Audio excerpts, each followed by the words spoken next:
Hi நண்பர்களே, அனைவருக்கும் வணக்கம். நம்ம ஸ்ட்ராட்டஜியோட இன்றைக்கியோட பொசிஷன் பாருங்கள். 6வது நாளாக பொசிஷன் எடுத்திருக்கோம். நிஃப்டி 50ல் பிப்ரவரி 10ஆம் எக்ஸ்பிரி 25,700 செல் பண்ணியிருக்கோம்.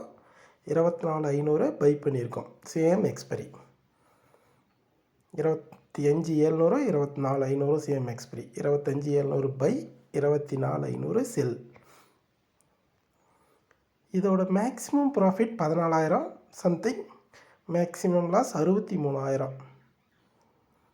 நமக்கு இந்த பொசிஷன் எடுக்கிறதுக்கு மினிமம் ஒரு 80,000 இருந்தால் போதும். எக்ஸ்பிரி அன்றைக்கி ஒரு 10,000 20,000 சேர்த்து தேவைப்படும். ஓகே, சரி. இந்த பொசிஷனை ஏன் எடுக்கிறோம்,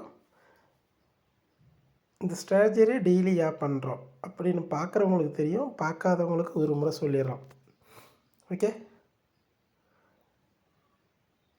அதாவது இந்த ட்ரஸ்ட் ஃப்ரீ ஸ்ட்ராட்டஜியோட ரூல்ஸ் என்னென்னா, ரெகுலராக டெய்லியும் ஒரு லாட்டை செல் பண்ணணும்.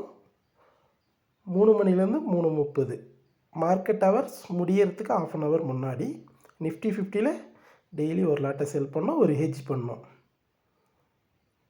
இதுதான் ஃபஸ்ட்டு ரூல். ரெண்டாவது என்னென்னா, என்றைக்கு நம்ம செல் பண்ணுறோங்களோ அன்றைக்கிலேருந்து 30 நாள் எக்ஸ்பிரி இருக்கணும்.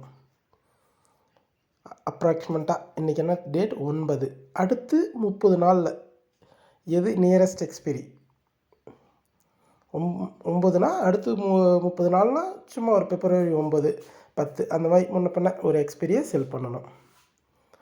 நிஃப்டி 50யோட அட் மணியை செல் பண்ணணும். 30 நாள் எக்ஸ்பிரி டைம் இருக்கிற ஒரு ஸ்ட்ரைக் ப்ரைஸை சூஸ் பண்ணி செல் பண்ணுங்கள். அதுக்கு ஒரு எட்ஜ் பண்ணிக்கலாம். Very simple. இவ்வளோதான் ரூல். அடுத்து என்னென்னா, ரெகுலராக பண்ணணும்.